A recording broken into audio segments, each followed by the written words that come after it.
Gospel industry no Ghana memo has say e kamia koye say akoye adia Ghana for bebre na we say fana ni na say we Christy nkwan the gospel song ana mo betie na ni baba kwa wedi mo akotene papa ene Obaapa Christy e hit maker e de ma enyom bebre e Ghana memo has say and the enyom ne de ye boy ye kan na we ana wo chire ma chire say this year any year we did 20 years na chire say nyom to no sha say 2002 bra me ni bi mo kra kase ne ye wo mo aine na chire say sha say ache papa ye na nyankopon aya na dom asanso apoa ne papa na nyom bi odeta fom bia no Ghana fo esomo esanso eye adwuma na chire sentwani ana eye e kanipa so akoma e ma won efiri won tibie bi mu so de onkoti ya papa mu na we na wochire ma chire say e kamia koye say ne jene no anya easy kra da bi we anode abeto ja wochire ma chire say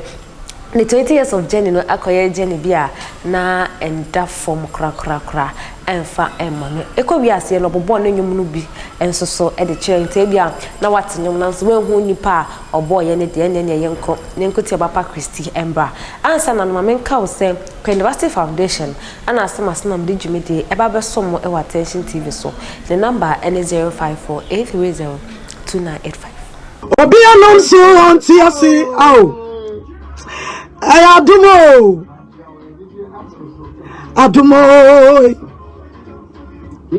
the glory belongs to you. You made my life so beautiful. Ade. Obaapa. Many of them. They say, they will be young, get a shock or side. Minimpa Breno Akaba. Yeah, Jabra. Now, a bomb to say, Adonia Shea. Good. Yeah. In fact, Namisha no show. No question. Namisha no show. And then come on home. Now come use the uncle. My young shots free. Oh, anniversary. But you.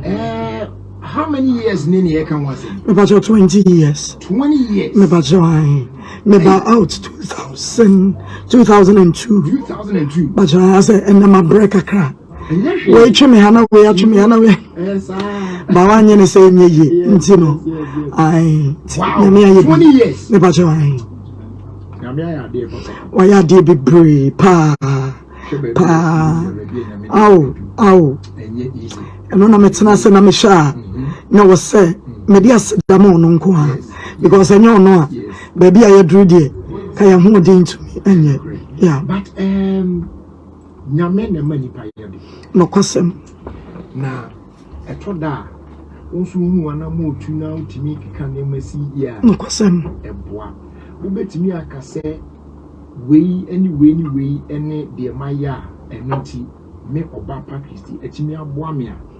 Ama di nyame pese odeme ye no wachime de me eguso but as me nia bema metumi akaka krase de enti a Obaapa Obaapa no eya ho brase obuo ojo midonipa memfa ho ne se nia wotie bia because adwuma na nyame de ama me no eye nipa ho adwuma enti se nipa na nyame de wona hye wonsa se ofa wo so ama wo ma ye nhyira no se wantimi ando wo mu anji wo mu antum anka wona men na wantimi ankasa da wa wo de wano ebepam nhyira nti sa de ne de asem na waka simple za heavy ye iba no waka asem modu ba yeah no crap because Bible say de obre ne ho asem me man so menim say I'm from nowhere and then me edemi abesi baby but me mama rain free baby and me free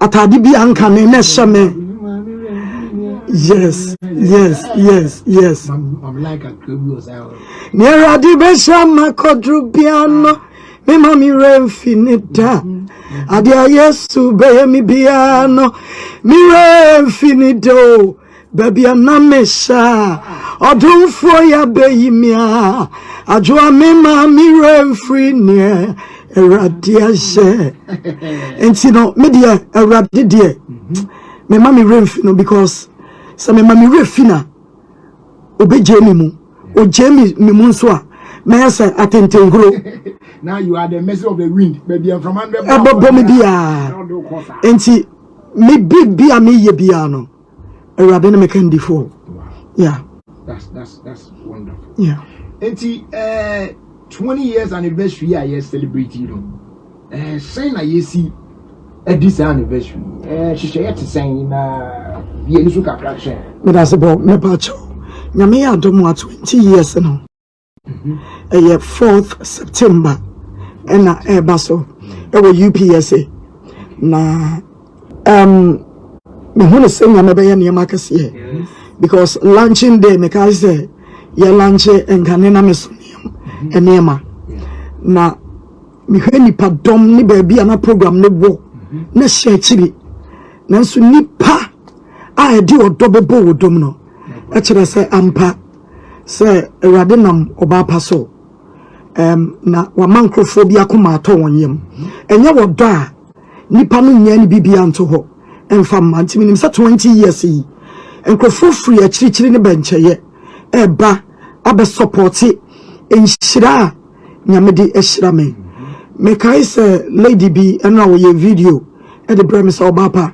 me pese wo posti because men hia wonum shabra sesafo a ebi anka ba bia me gina sese no ke bi anka me pesa me dia dance ye mani pa nyina hu na enkrofo afaso e de aba na me say 4th September time here 4 p.m.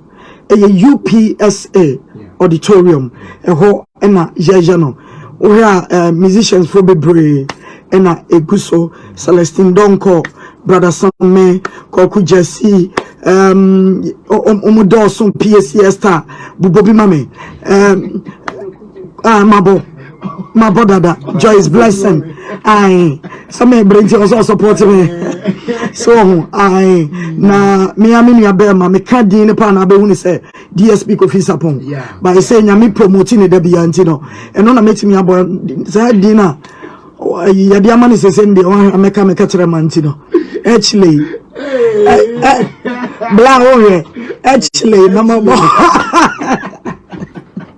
warriors inti no mesra dofo nyina ebia wutie me Obaapa Christy nyum from 2002 efrimeti ase menui me mama so akere bepo takere mada bodwiem adenti na wusu sa through Jesus Christ are moving forward I say no fears nipa gumani ma se aje mezo frami enyom ne doso eje wama mi bro so okay sa anyom no so be ye adwuma o Sanu your boyo. Papa Bills way. Sanu says that time na me work na free as well. I don't put me a chance as say Sanu no so be hia niam na mu gina mu de munni mu ankanye yie o. Ma boa papa me ameka ma sam si jadi. So na o share enyum bi like Shabra Sesafo me mama remfri ni Erade aye kra mai funu ba bi etese me enim guase ntema bi am mpabiem Erade afa na mate wase oba da bia ni di onyami yo okoyimi tumi nko brother Obaapa ja mutani mama mani so akira me po muma munyami din aba so ada your friend is saying Jagalolo Mikas me say Obaapa Oba me press launch no was say asori bia ni hono mo a Sunday bedra wo de yan tokura no Obaapa Christy nyum ba ko na mi ni de Obaapa Christy ensem odi abetu dwa ene se de oni mi kunu dada Pastor Love mo sem kakra onu so de abetu dwa ene ne 20th anniversary awodi and de abeso mo e wa Attention TV so your Facebook and YouTube as Attention TV like follow like comment and also share subscribe